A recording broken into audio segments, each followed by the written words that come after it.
Yeah, like I mean, this is probably just the easy way to do Yeah. SEO, which is build as big a list as you can. Find out what the competition is for each one of those keywords. Make sure it's under 500,000, just so you're not going after super competitive phrases.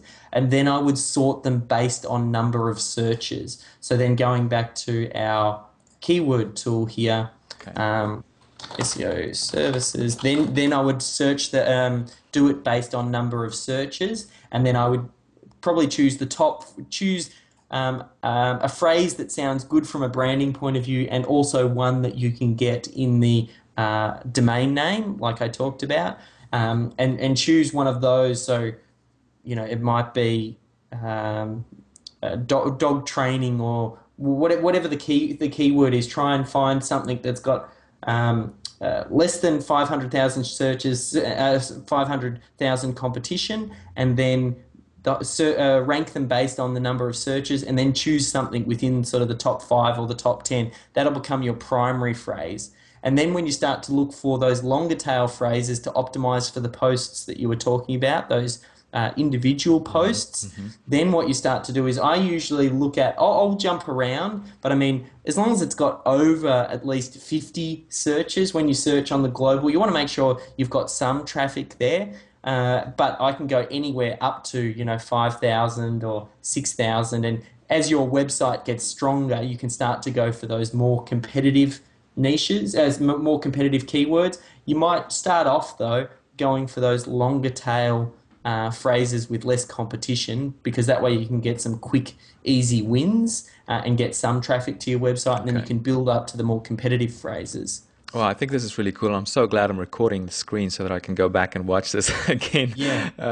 So, if I understand this right, there's really two things happening here. If you're doing the research using the keyword tool, but then you also you do that for checking out the competition and the amount of traffic that those keywords are getting. But then you also go back to the normal Google search to basically find out how many real competition is there, and if it's too much, you basically you filter those out and just go back to the ones that you can still compete on. Spot on. And then, like, I mean, that was a little bit of a manual process, and I show you that because if you want to do SEO on the cheap, you can do it that way. But there are different keyword tools, like Market Samurai is a really good Mm, one that's worth mm. checking out, and it can automate a lot of this, where you can just jump a whole string of keywords in, and then you can find out the competition, and then you can based on the number of searches, and basically it can speed up this whole process. Another Awesome. thing for bloggers as well, which I think is important. Let's just say we go to our dog training example.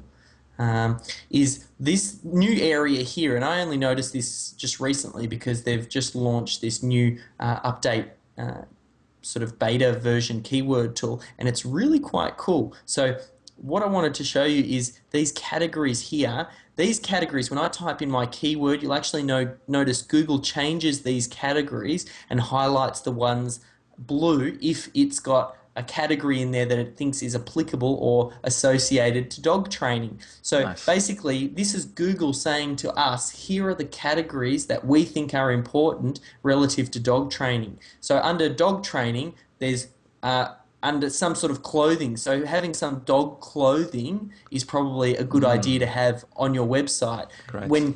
Because when you're actually building your site and you're building a blog, you get to select the categories. So why not feed back into Google the categories that it says are important? So if I go into pets here, we can Beauty. see pet food and supply. So you might, let's say you're doing a dog training website. I would suggest you'd have, dog clothing. You'd have something like, dog food and dog supplies, dog leashes and collars. And there's some even other ones under here, like different categories. Basically, what this is going to do is it enables you to feed back to Google what it is that it thinks is relevant and Mm, important to the keyword that you've typed in. awesome.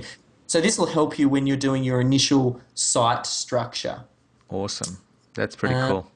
yeah, Okay, so this is would you class this sort of stuff still as on-page SEO stuff? So basically everything you're doing on your page on your website to make sure that it's optimized for search engines, right? yeah. So pretty much what we're doing now, it's almost like that initial planning stages, and you'd apply this when you're setting up a new domain name. Then when it actually comes to the a real on-page optimization, after you've selected your domain name and you've got a list of keywords that you know people are searching for, I'd save that in an Excel document. So when you start to build that particular site, you can refer back to that list and then you can build pages around those keywords. So you don't have to keep on doing your keyword research every time you add a new post to your blog. Great. Now, I'll head over to like this little SEO blog here, and I'll just show you. So let's say we've done some keyword research here, and I'll show you a little bit of on-page optimization stuff. So a lot of, like, I personally haven't done, but my some of the guys in the office here may have done. So if we do come across something that isn't the perfect rules of thumb, like I'm going to give you the rules of thumb, but we might stumble across something that doesn't exactly adhere to that, and I'll make sure I point those out for you. Sounds good. But let's just click on one of the first post here, and I'll show you where you want to look when you're actually doing your on-page optimization. The first thing that you want to do is, like I mentioned, you'll install something like the Thesis plugin, or you'll go for the all-in-one SEO plugin. From the back end, that enables you to edit your title tag, your meta description, and your keyword. And I'll just show you, this is slightly out of shot, so I'll bring that up so you can see it. But I'm going to go view page source, just so you know where this information actually ends up. And the reason I start with this information is because this is kind of like on the back end. You might not necessarily see it, but this is important stuff that Google looks for. Firstly, you've got your page title, and your page title, you'll get the option to edit that. You've identified those list of keywords that you want. For every page, you want to make sure that you optimize that page for only one keyword and maybe one or two variations of that keyword. A lot of people, what they'll try and do is optimize one page for a whole host of keywords. That's never a good idea. Make sure that you just pick one keyword and then maybe a variation of that keyword. So also when you say page, that applies for posts as well, right? Because Google sees that as the same thing, correct? Yes. Yep. Okay. So by page and post, I mean any piece of content that you create that is its own unique thing, that's a standalone. Each one of those should only be optimized for one keyword plus a variation. Okay. So if we have a look down here, you want to make sure that you get that keyword in the title tag. So by the looks of things, I can see down here the three main pieces we need to look at is your title tag, and then your meta keyword and your meta description. So your keyword, I can tell here, the primary one we're going after is Google Yellow Pages.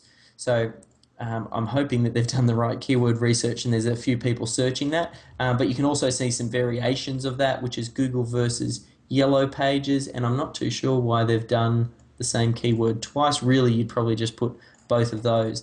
Then you make sure that your primary keyword is in your title tag, which it is. Google versus, they've done this. I'm going to find a better example because this one isn't optimized as well as I would like for this. And it's one of those things, like I'm going to show you the rules of thumb, and it's the best idea to do that, but that's not to say that you can't, not do it and still do very well. So I'm just going to go in here and we'll have a look at this comprehensive guide to selling on Flipper. Okay, so we'll go view page source. I might just add something in here. Of course, if you're seeing this code stuff and you're freaking out, don't worry. You don't have to deal with the code, of course, if you're doing WordPress. It all happens in the back end, and you can, maybe we can just quickly show people also where they can change these things inside the WordPress interface. Yeah, that's an excellent idea. Because I think what I'm showing you here is more so you know where the content appears. But you're right, you're not necessarily, you're not going to be back in the back end here editing this, but I just show you where it appears. So this one here, I can see the meta keywords here. This is the keyword that I'm trying to optimize for, which is selling a website. And then there's a few variations of that, selling a website on Flipper, and then how to sell a website. So you can see where we're going for one primary keyword, and then there's a couple of variations of that. Then that keyword, selling a website, is in our title. And then down here, this is our description. This is also the selling a website. The keyword is also in our description. Oh, nice.